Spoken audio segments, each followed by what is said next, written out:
Hey guys, welcome back to the workshop. So today we're going to be having a look at finishing off the plasmid, and in the last video we did the casting, and as you can see I've done some extra work off camera. I've done the middle bits. I'll check that out. And this is a bit rough at the moment, but you can see I've put some glitter in there to make it a bit more interesting.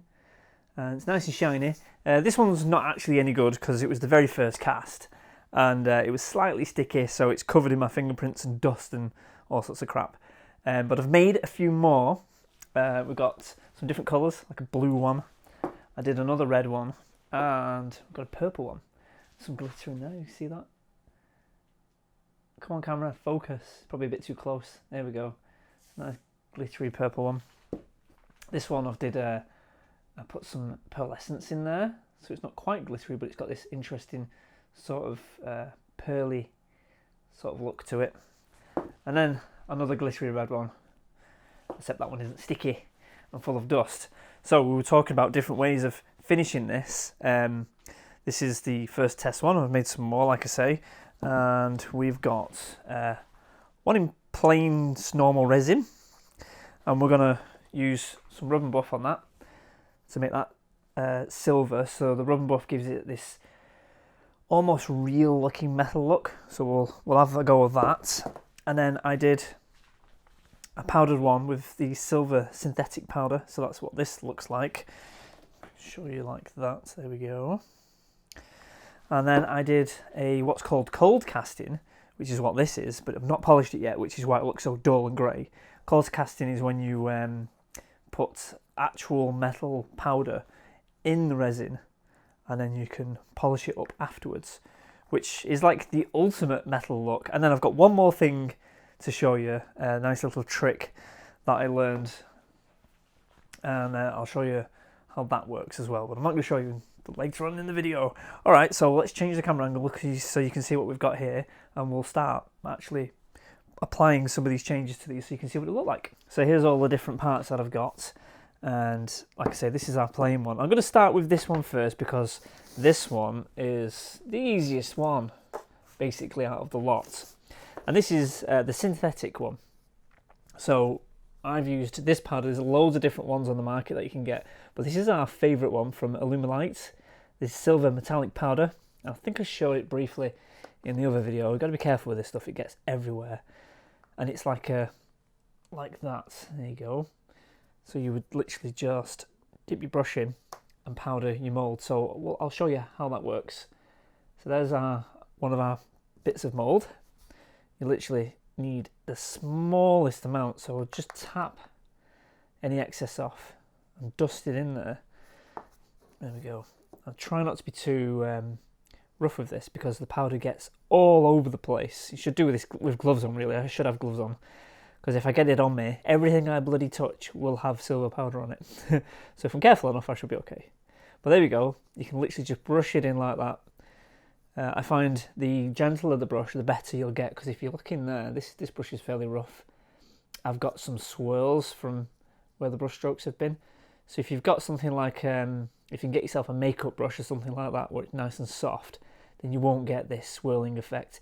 Another way you could do it is just to put a bit of powder in, tip it in, and swirl it about a bit like that, to get it around, and you'll end up with a nice dusting is what you want. And this will give you, basically, when you've cast it, this look, which isn't bad. That's pretty much all you can do with this. You can't sand it, because if you sanded it, buff it or whatever, it's only on the surface of the resin, so you would buff it right off. So that's basically the finished look. You can paint it, gloss it, and all that sort of thing to give it a bit more of a shine, or weathering and all those sort of things, but it's not going to really change all that much. This is what it looks like on the top piece. Here we go. So it's all inside there. That's the actual resin, as you can see. That's what it would look like. It's pretty good. It's a good, effective look. And I do like using it on certain things. So, for example, if we've got our red one, put that on there. On there, this is basically going to be what a finished one would look like. So obviously I'm not going to glue this just now.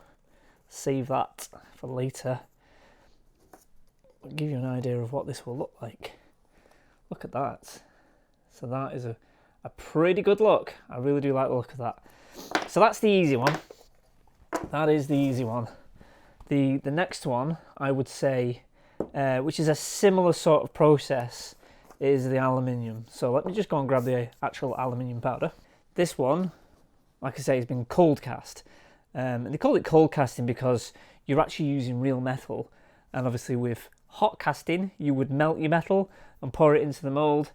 This is obviously the opposite version. Cold casting, you're putting the metal into the mould, like dusting it, and then you're putting your cold resin into that, hence the name cold casting. So this is what the aluminium powder looks like. There we go. Just, it's ground up aluminium. These are just silica gel packets so it doesn't get wet, but you can see what that's like. So then I would literally get a scoop like this, pour it straight into the mould, get a nice healthy amount. Now I wouldn't brush this because of the same issue you get with the other one. You'd end up with brush strokes all over your mould.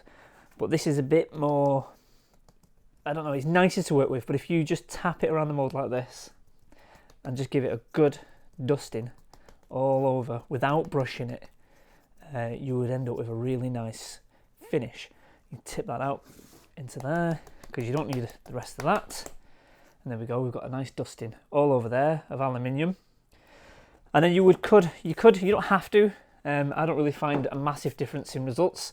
You could just put some extra aluminium inside the resin itself, which I did do on this occasion, but I wouldn't normally put a great deal in there because having the aluminium inside the resin, it's just basically a waste.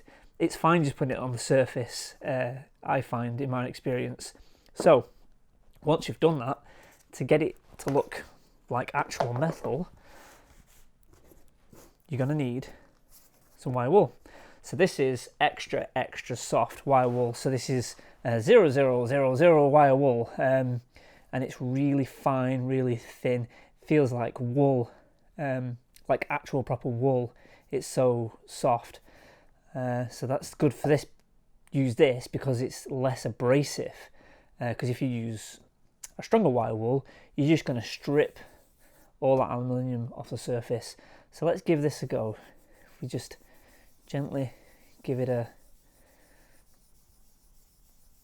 polish, you should be able to start seeing that to come up, getting a shine on it. Keep going. This is quite dark.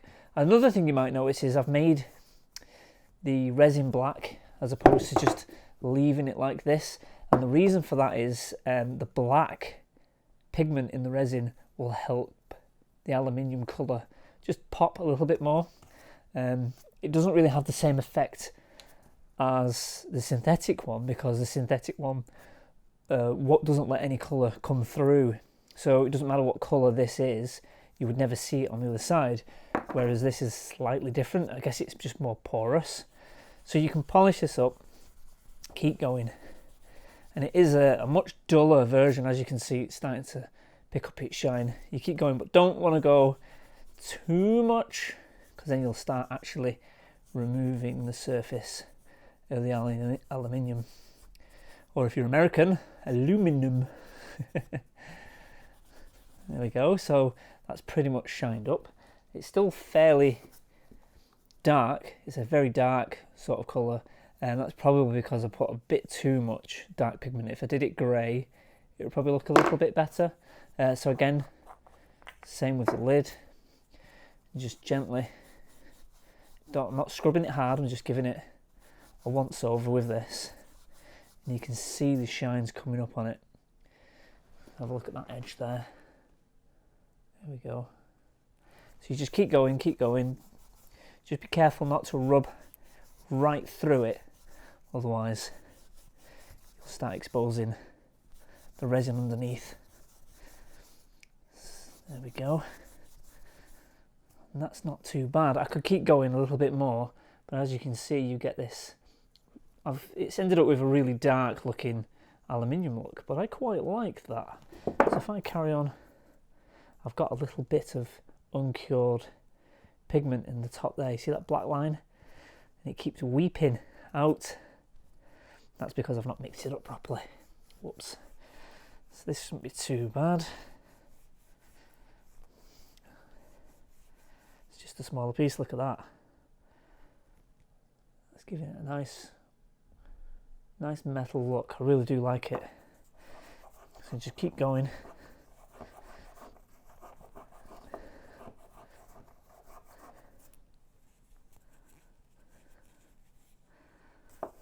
It really brings out those high points on the face. Give that a good scrub. Just be a little bit rougher. Obviously, just try not to take it too far. Look at that now. That almost, let's just bring the camera in a bit. There we go. Yes. So there's a little bit more work involved. Obviously, you've got to give it a good scrubbing. But if we were to put this on, it'd probably look good on the red one. You may notice I've got some bubbles. And I've not done enough arms because I was going to rub and buff these ones, but if we just put a couple of these on, you can see the colour difference. There we go. That's not a bad look, is it? I do like this. I think I might do a full cold cast one, just because it looks so good. So that's how that works. And then obviously the last one is the rub and buff. But before we go to the rub and buff, I want to show you one more thing that I'll do to this aluminium one. I'm going to put some gloves on. Right, so this is a little trick that I learned from Eric on Corgi Creations. The link to his channel is in the description. This is graphite powder that I've bought, and you can get graphite powder that they use for lubricating, but this is a real proper powdery powder, not like the one that you can get for motorbikes. So there's a bit of that. And if you rub this into our metal cold cast, it's going to give it this wonderful graphite look. So let's rub that in. This is going to be probably the ultimate look for this thing. The only problem with graphite is it's really, really messy. You see that going on? You're going to like this, because I really like this, the way this looks.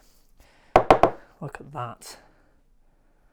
With the graphite powder. It's quite dark, but I do like the look of that. So let's finish it off. I'll just get this off the table. Might need just a little bit more out of the tub. A little bit goes a long way. Make a hell of a mess, of course. And just to finish it off, we'll do this one. Now the reason I've put it on top of that aluminium is because they complement each other really well. If I was to do this on just normal resin, it doesn't quite give you the same look. And I found if you do the aluminium plus the graphite powder, yeah, they really complement really well. Look at that. Let's just dust this stuff again. Get that in there. Oops. There we go. That's probably my most favourite look. This looks really good. There you are.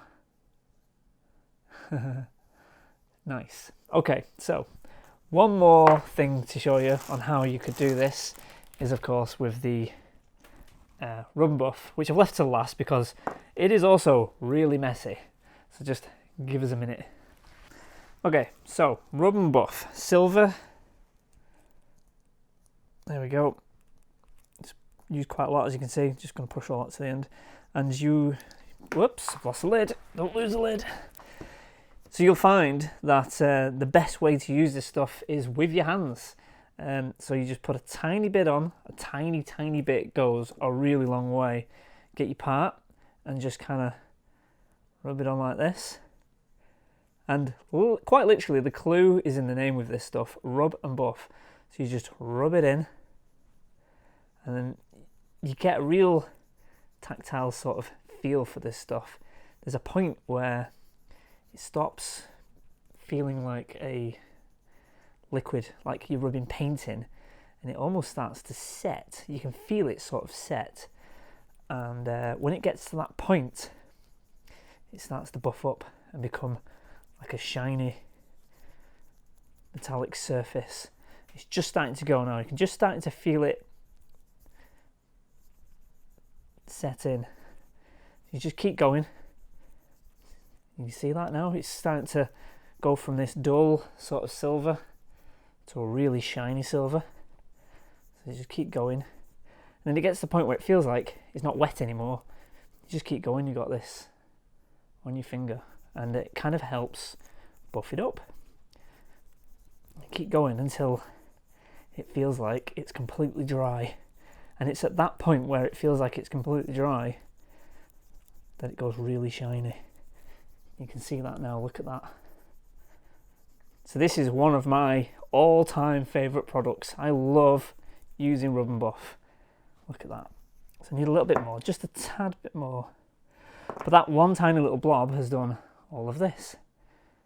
Let's just finish it off. I can't get into these gaps, which is why I've brought this brush. So you can get a little bit and brush it in. And the only problem with gaps like that is you can't quite buff it up the same as everything else. But it doesn't matter too much because you can use that. You can use that for weathering. So I would get I've got a short little bristle brush for this job, and I would just scrub it in there just to get those gaps that you've missed. And again, you know, the more you scrub away at it, the more it'll buff up. It's not quite the same as using your fingers, but it's enough that you can hide any of those sins really. So there we go, get all those gaps in. Lovely, lovely, lovely. Oops, I put up a few scratches on there by accident, but I can buff them out. There we go. Look how that's turned out. That is Rub and Buff. Another of my favourites, but two very different looks. So there's the aluminium stroke graphite version, and there's your Rub and Buff version. And then this is your synthetic version. So obviously, if we were doing a comparison to colours, that's synthetic, that's Rub and Buff. You can see the difference. The Rub and Buff, in my opinion, looks more metallic. The synthetic one is more of a flat sort of silver. And then obviously your carbon one. We could probably improve the look of this carbon one to make it look more of a bright silver like these. If I didn't use as much black in the resin itself. If I just put a couple of drops in so it ends up grey, we might not have ended up with such a dark colour. But it's also the most realistic looking metal as well. So let's build one of these ones up, the graphite one, so you can see what it looks like when it's complete. And there we have it. Check it out. There you go. All done. So I've messed up just this arm here. What happened was there's a lump inside the mould and I didn't cut it out before I glued it. But this is just for showing you guys what it would look like. But from this side, check that out. So I've gone for the all carbon because I like this really dull metal look. I really do like it, as opposed to this super shiny version. I think this one really does it for us. So I did talk about putting a light in there, but I didn't get round to finding anything that could go in it. I did think about using tea lights, but they just didn't give the right effect.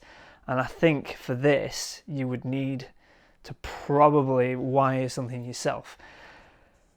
So this whole model is set up for that. You could just drill a hole in the bottom of here to have your switch in or whatever, and put a light in there if you wired it up yourself, or if you've got a better solution, then you know, stick it in the comments below and I might consider doing it for another quick show and tell or something like that.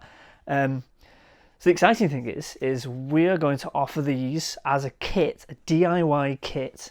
So you will get all these cast parts for you to do whatever you like with. Paint them up how I've dropped it, to colour them any way you like. And we'll have these pieces, and we'll have a couple of different options on if you want a red one or a blue one, and possibly purple and a few others.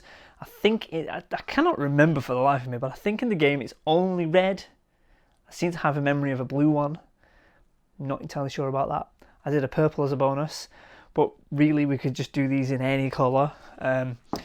But for now, if you want to buy one of these kits to do it yourself, we'll make these parts for you. We'll do it in red for now, and then if you really, really want a different colour, then just contact us and we can sort something out. And then you can have a go at finishing one up, and we would love to see some pictures if you go and follow us on Instagram or Twitter or whatever, and send them over if you do decide to get one of these kits from us. So I hope you enjoyed this little series of showing this off. I'll do some extra shots of this at the end of this video so you can see it. And yeah, I hope you enjoyed. Bye.